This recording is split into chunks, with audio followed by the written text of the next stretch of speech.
લોકોને દેખાડે થઈ ગયું સ્ટાર્ટ. હા ખોલી નાખ્યું કે નહીં? થઈ ગયું. ઓહ ફોન આપી દે, રાજેશભાઈ જોડે વાત કરું.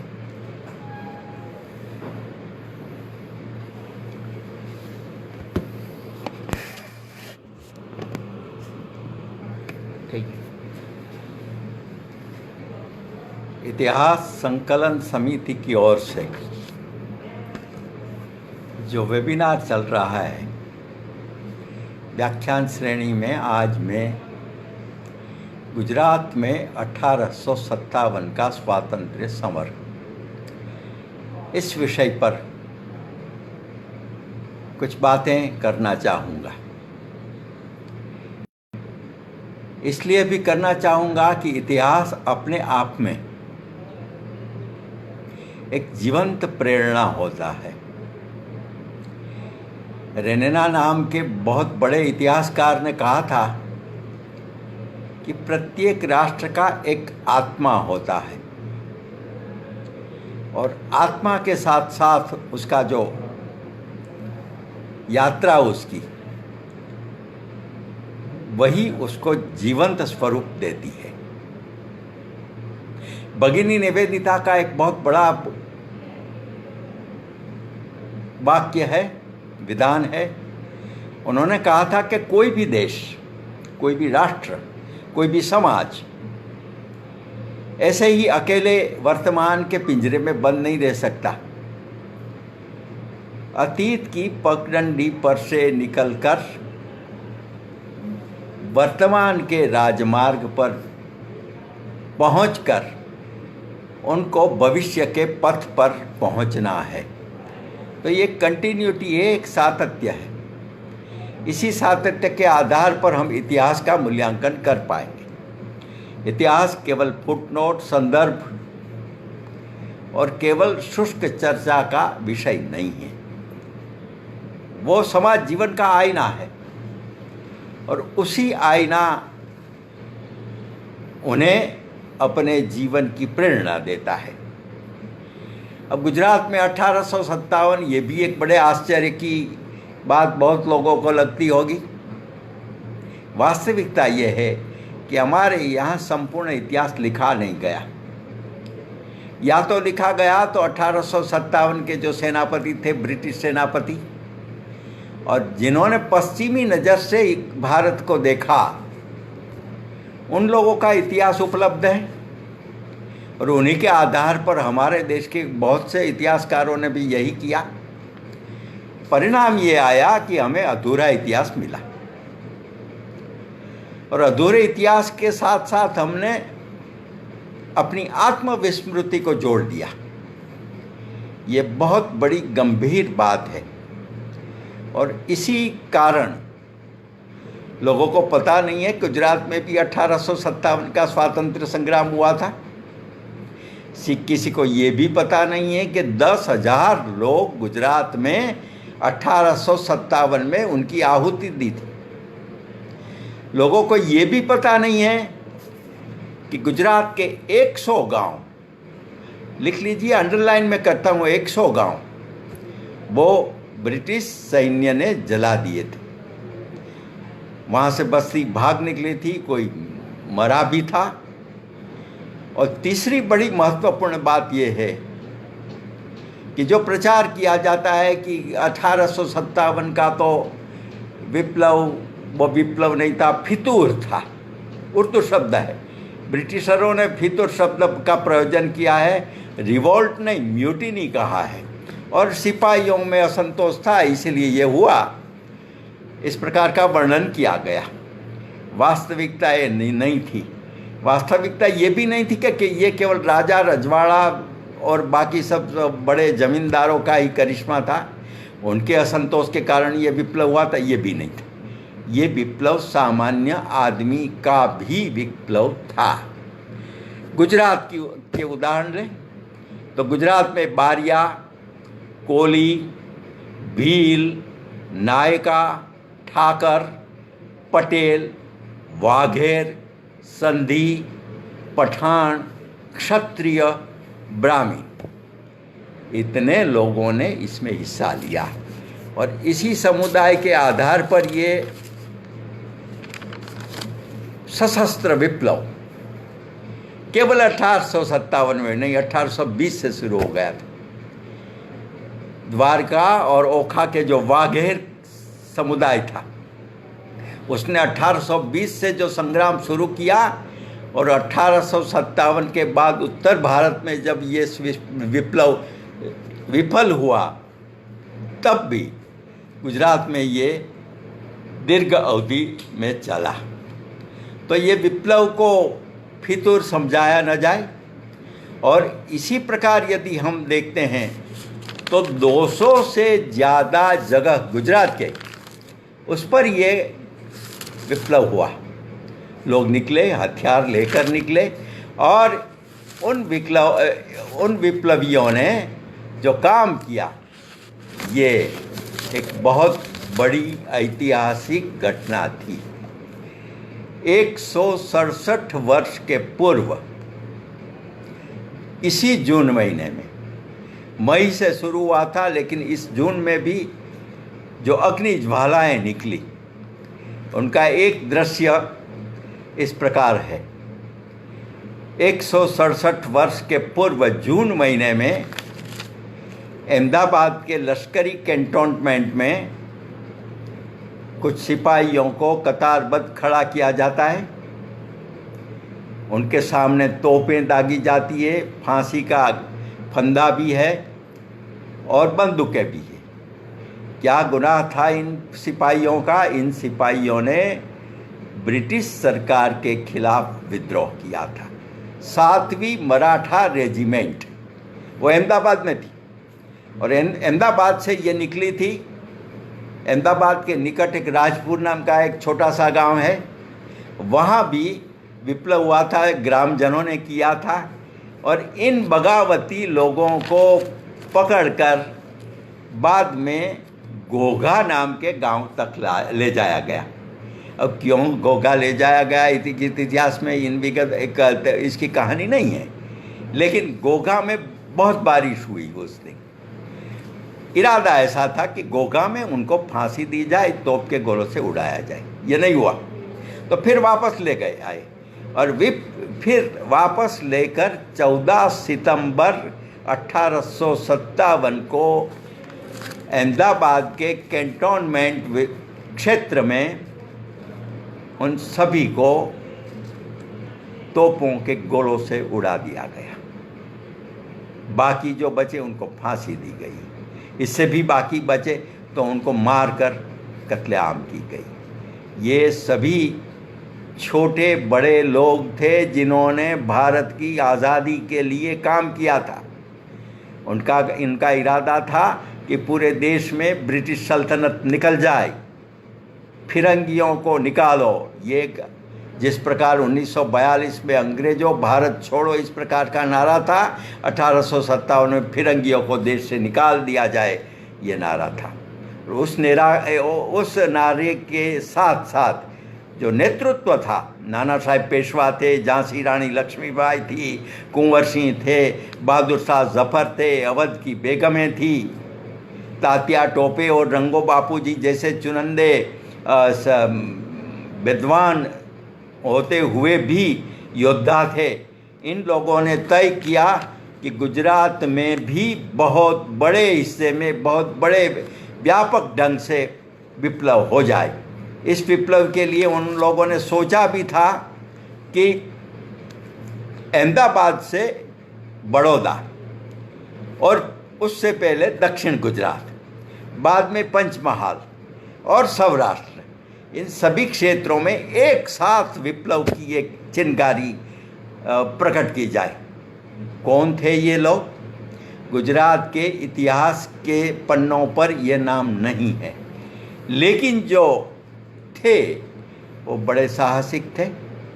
सूरजमल ठाकुर थे, शेर सिंह था, गड़बड़दास मुखी था, सैयद मोहम्मद अली था, दयाशंकर मामलतदार था, मुस्तफ़ा खान था, नाथाजी ठाकुर था, कानदास ठाकुर, सूरजमल, गोविंदराव गायकवाड़, बापू साहेब, निहालचंद जवेरी, रामकृष्ण टोपे, राव साहब पेशवा, गोपाल अंताजी ये लोग कौन थे? इतिहास में ये नाम स्मृति शेष हो गए हैं।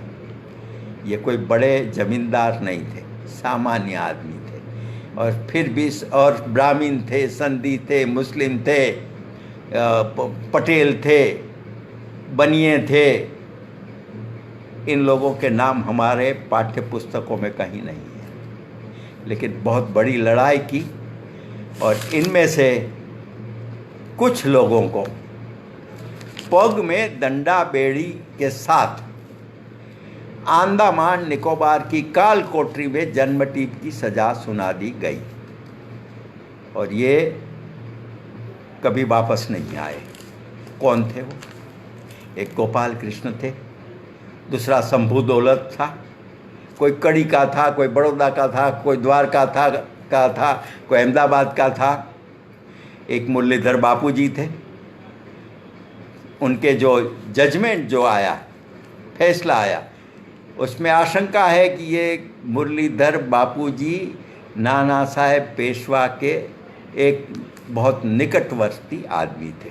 एक दाजी भगवान, इनको भी काले पानी की सजा दी गई। प्राण शंकर हरिनारायण ब्राह्मण था। एक नारायण स्वामी व्यास था। यदि आप अहमदाबाद में एक विट्ठल राय मंदिर के में जाइए तो वहाँ उनकी तस्वीर है।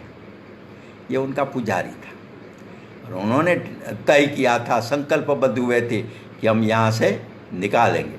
ऐसे कुल 8 और फिर एक, कुल मिला के 9, ये 9 लोगों को अंडमान की काल कोठरी में ले जाया गया। उनका जब यहाँ कोर्ट में मुकदमा चला, तो जैसे मंगल पांडे का मुकदमा चला था, उसी प्रकार वो गुजराती जानता था। इंग्लिश में मुकदमा चला, इंग्लिश में न्याय चुकादा आया, इंग्लिश में निर्णय दिया गया, और कहा गया कि इनको फांसी के बजाय अंडमान की काल कोठरी में भेज दिए जाएंगे। वे गए, वापस नहीं आए। ऐसे 30 विप्लवियों का एक मुकदमा बड़ौदा में 1865 की 29 मार्च को उसका फैसला हुआ था, और ये सभी के सभी किसी न किसी प्रकार उनको सजा दी गई। पता नहीं इन लोगों का नाम अंडमान की काल कोठरी में भी क्यों नहीं है। एक गड़बड़दास का धीरे धीरे अब प्रयत्न हुआ तो नाम मिल रहा है। उनके हिस्ट्री में, कलकत्ता से जो प्रकाशित हिस्ट्री हुआ उसमें नाम है। लेकिन गुजरात को यदि गौरव प्राप्त करना है तो ऐसे 9 काल कोठरी के विप्लवी शहीदों को अंडमान की जो स्मृति स्तंभ है, क्रांति स्तंभ है, उसमें उनका नाम स्थापित किया जाना चाहिए, अंकित किया जाना चाहिए। जिस प्रकार 1905 से मांडवी कच्छ के पंडित श्याम जी कृष्ण वर्मा हमारे जो क्रांति गुरु थे, उनकी जो पूरा जीवन जिनका क्रांति में बीता वो विस्मृत हो गए थे, लेकिन हमारे तत्कालीन मुख्यमंत्री नरेंद्र भाई मोदी ने तय किया, और वहाँ से जिनेवा से उनके अस्थि लाए गए। 1930 में उनका अवसान हुआ था, और वो तब उन्होंने वसीहत में लिखा था कि मेरे अस्थि जब हिंदुस्तान आज़ाद हो तब भारत में वतन की मिट्टी पर ले जाया जाए। 1947 में नहीं ये हुआ, वो के बाद हुआ, और नरेंद्र मोदी अपने खभे पर वो अस्थि को लेकर आए। मांडवी कच्छ में उनका एक बड़ा स्मारक बना, क्रांति तीर्थ नाम का स्मारक है। वहाँ भी 1857 के स्वातंत्र्य सैनिकों की भी कहानी है।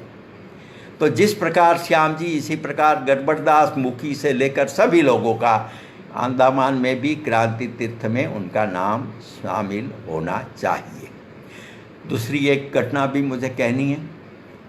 दूर सुदूर पश्चिम में द्वारका ओखा नाम के गांव है, और द्वारका में वाघेर कम्युनिटी है। कोई हिंदू है, थोड़े मुस्लिम भी है। उनको माणिक कहा जाता है। उनके जो मुखिया थे, जोधा माणिक थे, मुड़ू माणिक थे, वो मानते थे कि जो द्वारिकाधीश है उनकी रखवाली हमें करनी है, हम उनकी सुरक्षा करेंगे। और उन्हीं दिनों में ब्रिटिश सैनिकों ने जनरल डोनावन के मुखियागिरी में वो आए, समुद्र किनारे से उन्होंने तोप के गोले दागे और पूरे द्वारिकाधीश और बेट द्वारका को भस्मीभूत करने का प्रयास हुआ। केवल इतना ही नहीं, जिस प्रकार मुस्लिम आक्रामकों ने धन दौलत सब लूटा था, लूटपाट की थी, उसी प्रकार बेट द्वारका में ब्रिटिशरों ने भी लूटपाट की थी। लेकिन उसके साथ एक और भी अध्याय जुड़ा हुआ है। जनरल डोनावन समुद्र किनारे से तोप के गोले दागने में शामिल हुआ। उनको लगा कि ये पूरा भस्मीभूत हो जाएगा द्वारकाधीश, लेकिन ऐसा हुआ नहीं। क्यों नहीं हुआ? तो द्वारकाधीश की वाघेर महिलाओं थी, द्वारका की वाघेरानी कहते हैं। उन वाघेरानियों ने मिलकर तय किया कि हम कुछ करेंगे। क्या करेंगे? तो अपने गद्दे गादले ये सब जो सामान था सोने का रहने का, उनको उन्होंने पानी में डुबोया और पानी में डुबोकर ये गद्दे लेकर वो द्वारकाधीश की दीवार पर खड़ी रह गई और जैसे ही गोले आ गए तोप के ब्रिटिशरों के, उनको उसने उसमें ठंडा कर दिया। कौन थी एक वाघेरानी? कितनी मरी होगी? स्त्री सशक्तिकरण की बात हम आज भले ही करें, लेकिन वो उसका पर्चा, उसका पराक्रम 1857 में हुआ था और उसी प्रकार उन्होंने ये एक बहादुरी पूर्वक का काम किया था। 1865 तक बाघेरों ने लड़ाई की, जिसे बुलू माणेक और जोधा माणेक नाम दिया गया है। अंग्रेजों ने तो उनको डकैत कहा, उन्होंने कहा कि ये तो डाकू थे और ऐसा ही इतिहास भी रचा गया। कुछ रजवाड़ों ने भी उसमें शामिल हुआ। वास्तविकता ये थी कि ये डकैत नहीं थे। अपने लिए जो अन्याय हुआ उसके खिलाफ उन्होंने लड़ाई की और ब्रिटिशरों के सामने की लड़ाई की। आज भी द्वारिका में छोटे छोटे बच्चे जोधा माणेक और मुलू माणेक से परिचित है। आज भी वहाँ लोकगीत मुलू माणेक के नाम से रचे जाते हैं, गाए जाते हैं। जब जोधा माणेक और मुलू माणेक का अवसान हुआ ब्रिटिश सैनिकों के सामने, जब उसके बाद 1 महीने तक द्वारका में हड़ताल रही थी। महिलाओं ने काले कपड़े पहनकर रात को मरसिए गाए थे, रास लिए थे। ना छड़ियाँ हथियार लाला बेली जो हम अभी तक सुनते हैं, वो युद्ध गीत नहीं है, वो मरसिया है। और 1 महीने तक वहाँ के गुगली ब्राह्मणों ने, जो द्वारकाधीश के पुजारी थे, उन्होंने मिष्टान नहीं खाया था। ये लोगों के बीच के नेता थे सब। और इसी कारण मुलू माणेक और उनके 5 लोग, उनके 5 साथी, पोरबंदर के नज़दीक वछोड़ा नाम का एक गांव है, उस वछोड़ा गांव में छिपकर निकले थे। वो बहादुर थे, लेकिन ब्रिटिश सेना इसके पीछे थी। तो वहाँ जब वो दलितवास में ठहरे तो किसी को पता लग गया कि ये लोग यहाँ हैं। तो पोरबंदर के महाराजा की जो गिश्त थी, वो और सैनिक सब आ गए। बड़ी लड़ाई हुई और उस लड़ाई में मुलू माणेक की शहादत हुई। आज भी वछोड़ा गांव के दलितवास में वो 5 छोटे छोटे पत्थर के रूप में उनकी समाधि है। उनको भी क्रांति तीर्थ का ही स्वरूप दिया जाना चाहिए। ऐसे लोग थे। अब लोग कहते हैं कि बनिए लोग। मैं नाम इसीलिए छोटे छोटे नामों का लेता हूँ। वैसे तो पूरा इतिहास, पूरे गाँव का इतिहास है, पूरे क्षेत्र का इतिहास है, पूरे कार्य और कारण के साथ जुड़ा हुआ है, लेकिन ये प्रतीकात्मक नाम है सब। अब देखिए, मगनलाल नाम का एक आदमी था, वणिक था, व्यापारी था। अब उनको तो क्या, व्यापारी था, अपने सुख दुख अपने घर में और अपनी दुकान तक पहुँच रखता तो हो सकता था, लेकिन वो निकला और उमेठा और भावनगर भादरवा, ये छोटे छोटे गांव है यहाँ गुजरात के, वहाँ वो गया। वहाँ से बिलों को इकट्ठा किया, बिलों को हथियार दिए, घोड़े दिए, पगार भी दिया कि चलो हमें लड़ाई करनी है। तो कड़ी तालुके में, कड़ी तहसील में ये सब हुआ। छोटा सा एक प्रतापपुरा गांव है, वहाँ सब इकट्ठा हुए और निकल कर वहाँ से सोचा कि यहाँ से चौक तालाब से आगे बड़ौदा जो 5 किलोमीटर दूर है वहाँ तक हम जाएंगे, लड़ाई करेंगे। बड़ौदा में कुछ लोग हमारे हैं, निहाल चंद जवेरी और बापूराव गायकवाड़ और बाकी सब, और अहमदाबाद, बड़ौदा से अहमदाबाद तक की पूरी पट्टी हम स्वाधीन कर देंगे। जैसे अहमदाबाद से, बड़ौदा से अहमदाबाद की पूरी पट्टी आज़ाद हो जाएगी, सौराष्ट्र में, कच्छ में, दक्षिण गुजरात में सभी जगह ये विप्लव फैल जाएगा और गुजरात से ब्रिटिश सैनिक की वापसी हो जाएगी, ब्रिटिश शासक को भी वापस हो जाएगी।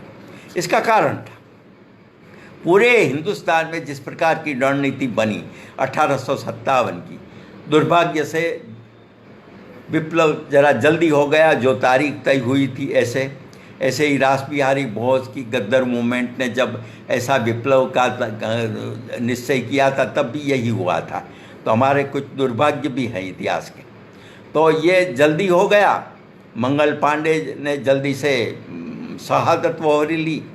बड़ा दिलचस्प किस्सा है कि मंगल पांडे से इतने डरे थे ब्रिटिश लोग कि तब से पूरे हिंदुस्तान में जितने हिंदू सिपाही थे सबको वो पांडे नाम कहते थे। मंगल मंगल है, वो आ जाएगा, विप्लवी है, मारो, ये काटो।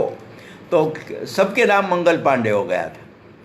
तो यहाँ गुजरात में भी ऐसे मंगल पांडे बहुत थे, लेकिन उसके साथ साथ छोटे छोटे लोग भी थे।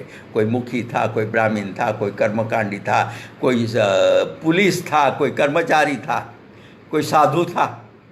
तो इन लोगों को एक इस स्ट्रेटेजी, इस रणनीति के कारण तय हुआ कि तात्या टोपे, जो हिंदुस्तान का ही नहीं पूरी दुनिया का श्रेष्ठ छापामार नेता माना जाता था, नर्मदा किनारे में, नर्मदा की चारों, पांचों, छठों, चारों तरफ जब ब्रिटिश सैनिक खड़े थे उनको पकड़ने के लिए, वो था नर्मदा नदी में था। लेकिन किस प्रकार वो भाग निकला अपने सैनिकों के साथ, वो ब्रिटिश सेनानियों को भी लिखना पड़ा कि इतना बड़ा छापामार नेता हमने दुनिया में कभी नहीं दिया, हमने तो बहुत सी लड़ाई की है।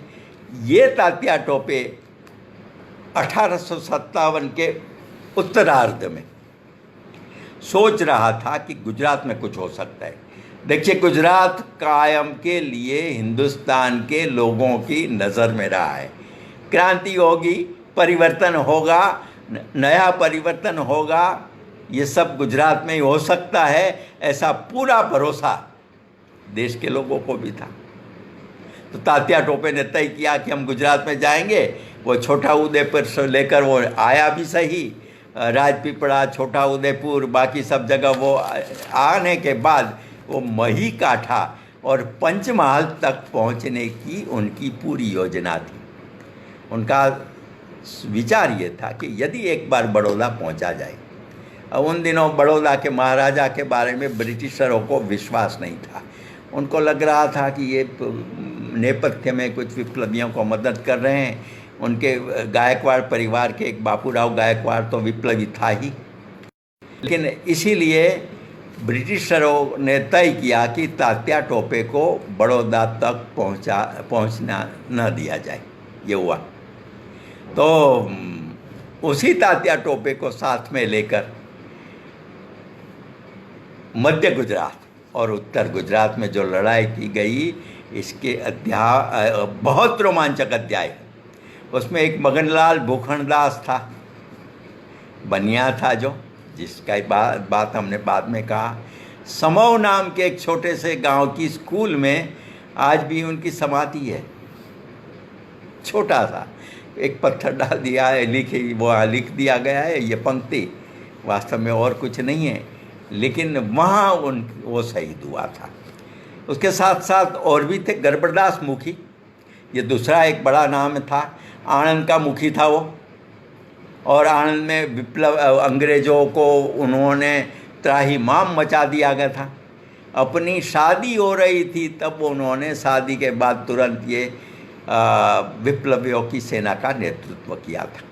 उनके साथ मूर्जी जोशी नाम का ब्राह्मण था, कृष्णराम दवे नाम के था एक ब्राह्मण थे, बापूजी नाम का एक पटेल था, मूर्जी जोशी नाम के और एक ब्राह्मण था। ये सभी लोगों ने मिलकर आणंद में, जो लोटिया शेरी है नाम की, आज भी है, लोटिया शेरी में ब्रिटिश छावनी थी। ब्रिटिशर सब उनको लग रहा था कि अब तो कुछ नहीं होने वाला है, इन लोगों को, ये नेटिव लोग, निग्रो लोग, ये क्या कर पाएंगे। तो रात को छावनी में महफिल जमी थी, खाना और पीना ये ब्रिटिशरों की प्रकृति होती है।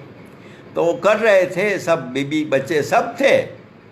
तब ये गरपरदास मुखी और उनके साथियों ने वहाँ आक्रमण किया और आक्रमण करके उस छावनी में जाके वो भगदौड़ मच गई, भाग निकले। सब ब्रिटिश लोग भी बड़े बहादुर कहे जाते थे, वो भाग निकले। लेकिन भागने के साथ साथ उनके जो घोड़े थे उनको भी याद रख दिया जाए, ये ब्रिटिशरों के कि गुजरात की प्रजा कैसी है। तो घोड़ों की पूँछ काट ली सभी की, ये विप्लवियों ने। तो बिना पूँछ के घोड़े अंग्रेज़ों को मिले और इसी प्रकार की उन्होंने ये काम किया था। लेकिन बाद में ज़रा ज़्यादा जो बड़ी कुमक में बड़े वो आ गए ब्रिटिश लोग। मुंबई के पॉलिटिकल एजेंट का आदेश था कि किसी का मुकदमा चलाया ना जाए, किसी को जेल में भेज दिया ना जाए, सीधा सामने उनको गोली मारकर मार दिया जाए। दाहोद में कितने दिनों तक दाहोद के लोगों ने हिंदुस्तान की आज़ादी का झंडा फहराया था। बड़ी मुश्किल से ब्रिटिशरों ने उनका काम वहाँ हुआ। पंचमहाल में ये था, बाकी सब जगह था। और इतने अत्याचार हुए हैं कि इन अत्याचारों की कहानी भी लोमहर्षक है, दुखदाई है। आप अहमदाबाद से बड़ौदा जाएं तो बीच में सारसा नाम का एक गांव आता है। उस सारसा के पास महिसागर नाम की नदी बहती है। उस महिसागर के किनारे किनारे किनारे आप यदि आगे जाते हैं तो वहाँ दूर दराज एक मैदान में एक छोटा सा वड है, वटवृक्ष। अब तो वो भी नहीं रहा। उस वट वृक्ष को लोग आज भी फांसिया वड नाम के से पहचानते हैं। क्यों फांसिया वड पाए? इसलिए कि ब्रिटिशरों ने वहाँ फांसिया, ये इस वट वृक्ष की डालियों पर 250 ग्राम जनों को 1857 में फांसी दी थी। गुनाह ये था कि ये एक ग्राम जन तात्या टोपे को मदद करने वाले थे। ये उनकी कहानी थी। अब ये कहानी का अंत नहीं है। मैंने फिर एक बार कहा कि गुजरात में 100 जैसे गांव, मैंने उनमें से, आप भी जाइए, ईडर के पास चांडूप नाम का गांव है। वो चांडूप गांव के जो नायक थे सब, ये इन लोगों ने अपनी सुरक्षा के लिए, अपने स्वाभिमान के लिए पूरे गांव को जला दिया। ब्रिटिश लोग उनके पास गए नहीं ऐसे। और छोटी छोटी आबादी सब, ये इन लोगों को आप किस प्रकार कहें कि उनका कोई स्वार्थ था। कोई बारिया थे, कोड़ी थे, भील थे, नायका थे, ठाकर थे, पटेल थे, संधी थे, पठान थे, क्षत्रिय तो थे ही, ब्राह्मण भी थे। ऐसे लोगों की ये रक्त रंजित कहानी सुदूर दीर्घकाल तक चली। 1857 और गुजरात का ये संबंध है। और ये संबंध एकदम छोटा सा नहीं है, बहुत उनका अध्याय बड़ा है। अब एक और भी प्रकरण इनके साथ अध्याय जुड़ा हुआ है, इसकी बात हमें कहनी चाहिए। भावनगर जाते हुए सीहोर नाम का एक गांव है, और सीहोर में एक नदी है, उसके पास ब्रह्मकुंड है। अब दस्तावेजी प्रमाण ऐसे हैं कि 1857 के विप्लवी नायक नाना साहेब पेशवा का अंतिम वास सीहोर में हुआ था। क्यों हुआ था, कहाँ बिठूर और कहाँ सीहोर। लेकिन उसका कारण ये था कि उसमें उनका नाना साहब जब काशी में पढ़ते थे, पढ़ाई करते थे, तो जब वो पढ़ाई करते थे तब उनके साथ सीहोर के पास एक वड़ावड़ नाम का एक गांव है, उस वड़ावड़ गांव के कल्याण जी विश्वनाथ मेहता भी पढ़ने गए थे। दोनों मित्र हो गए और दोनों मित्रों ने साथ में, विश्वनाथ ने अपने कल्याण जी को भेजा था, वो आ गया, वो दोस्ती उनकी कायम की बन गई। और इन मेहता बंधुओं ने नाना साहब को गुजरात में प्रवेश करवाया। 1863 से वो रहे और दयानंद महाराज नाम था उनका, और अंतिम उनकी सांस भी सीहोर में वहीं पर हुई। अब ये उनके दस्तावेजी प्रमाण है। इतिहासकार दत्ता वामन पोतदार, भारत सरकार ने एक समिति नियुक्त की थी, उस समिति के अध्यक्ष थे ये इतिहासकार। उनको कहा गया कि भाई आप जाइए सीहोर में या बाकी सब जगह, नाना साहब कहाँ रहते थे, कैसे रहते थे, क्या हुआ, पूरी पूछताछ करिए, प्रमाण लीजिए। तो दत्ता वामन पोतदार और उनकी कमेटी सीहोर में आई थी। और नाना साहब बड़े अजीब योद्धा थे। एक ब्रिटिश पॉलिटिकल एजेंट ने, मुंबई के पॉलिटिकल एजेंट ने 1865 के बाद ऐसा लिखा है कि भाई रोज़ ये पुलिस आती है, एक नाना साहब को पकड़कर मेरे पास लाती है। और ऐसे 100 जैसे नाना साहब हमने देखे, कोई नाना साहब नहीं था। अब मैं थक गया हूँ और अब मैं विनंती करता हूँ सही नाना साहब को कि वो आ जाए मेरे सामने, मैं उनको अपना राज दे दूँगा। इतने नाना साहब के पीछे दंत कथाएँ, कहते हैं नेपाल में मरे, लेकिन नेपाल में मरे उनके बाद ये सीहोर में रहे थे। नेपाल में मरने की बात जब तक चली तो नाना साहब पेशवा यहाँ रहे। उसके साथ एक बहुत बड़ा ऐतिहासिक अध्याय जुड़ा हुआ है, उसे भी हमें आज मेरे ये वक्तव्य के अंत में मुझे कह देना है। 1892 में नाना साहेब पेशवा जब एक स्वामी दयानंद के रूप में थे, तब गुजरात में एक स्वामी आए थे। रामकृष्ण मिशन से लेकर, रामकृष्ण देव के शिष्य थे, वो आए, उनका नाम स्वामी विवेकानंद था। 1892 में स्वामी विवेकानंद का जो गुजरात के साथ अध्याय हुआ है, अद्भुत है। लिंबड़ी रहे, भावनगर गए, पोरबंदर गए, जूनागढ़ रहे, सोमनाथ गए, कच्छ में गए, द्वारिका तक पहुँचे, नडियाद में रहे थे, बड़ौदा में गए थे। ये रोचक अध्याय, क्योंकि स्वामी विवेकानंद को स्वामी बनाने में और इसी स्वामी विवेकानंद को शिकागो की धर्म परिषद में भेजने में गुजरात का प्रदान रहा है।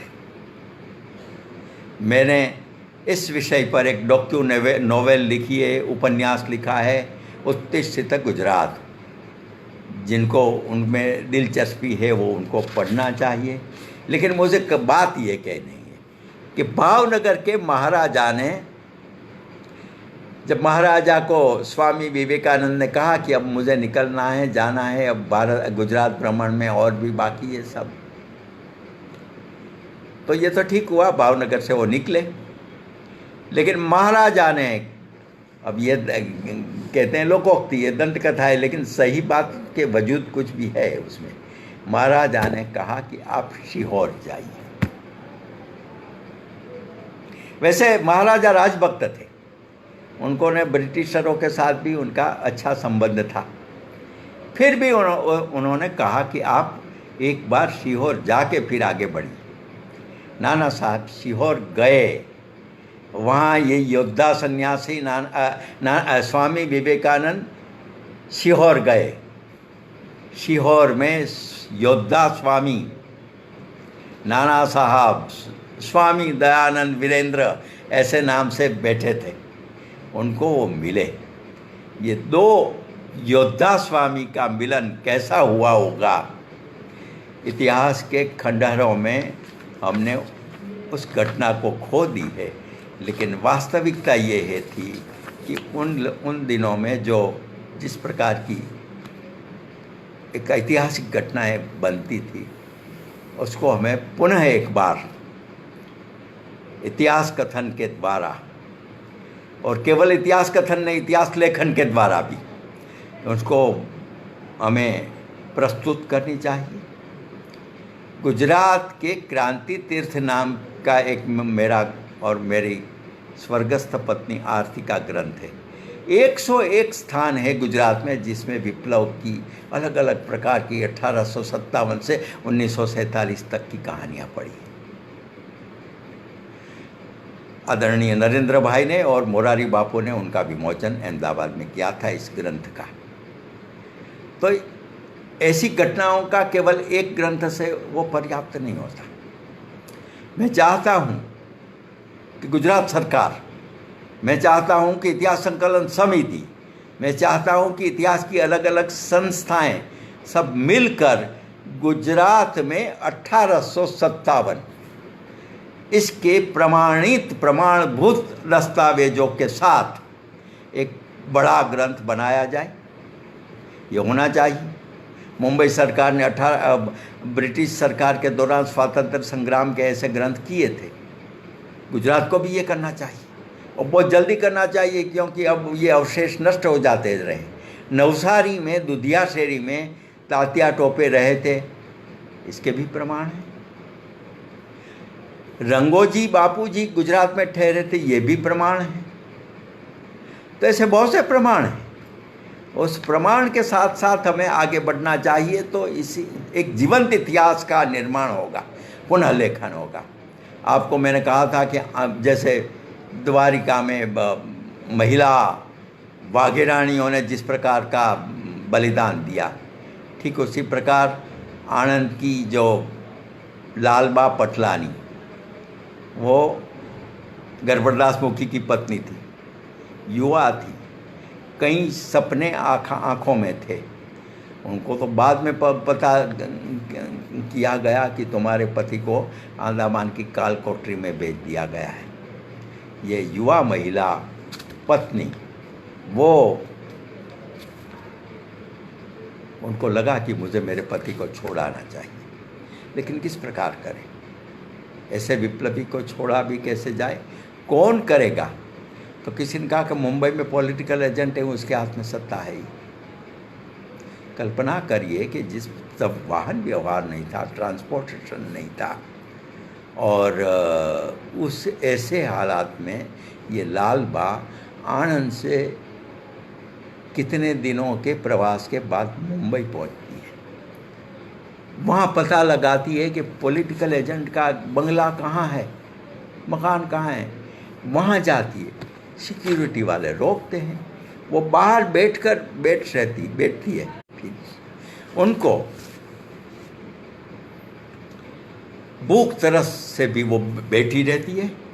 6-7 दिन हो गए। एक दिन वो पॉलिटिकल एजेंट बाहर निकला तो उसने देखा कि कोई महिला बैठी है। कौन है ये, क्या है इसका? उसको सब कुछ पर याद करनी है। तो वो ब्रिटिश पॉलिटिकल एजेंट के पास आई, अपनी गुजराती में वो बोली। बाद में वो सिक्योरिटी वाला था, वो थोड़ा बहुत अंग्रेजी जानता होगा, तो उसने उसको कहा, और लालबा ने कहा कि मेरे पति की गुनाह क्या है, क्यों उसको आपने जेल में डाल दी? स्वतंत्रता की लड़ाई थी, लड़ाई की थी उन्होंने। एक पटेल महिला, गुजरात की, मध्य गुजरात की पटेल महिला, उसकी आवाज़ सुनकर वो ब्रिटिश पॉलिटिकल एजेंट भी चौंक गया। वो कर नहीं पाता था कुछ भी, लेकिन उन्होंने आश्वासन दिया कि मैं आपके पति को अंडमान से वापस लाऊंगा, आप तक मौत भेज दूंगा। बेचारी महिला और तो क्या करती है, वो वापस आई। गरबड़दास कभी वापस नहीं आए। ऐसी कहानियों के साथ गुजरात का 1857 का जंग शामिल है। अभी तो और भी कहानियाँ हैं, अभी तो और भी दस्तावेज है, अभी तो और भी तथ्य है। और इसी कारण 1857 से प्रेरणा लेकर यहाँ पाल चितरिया और मानगढ़ में वनवासियों ने विद्रोह किया था।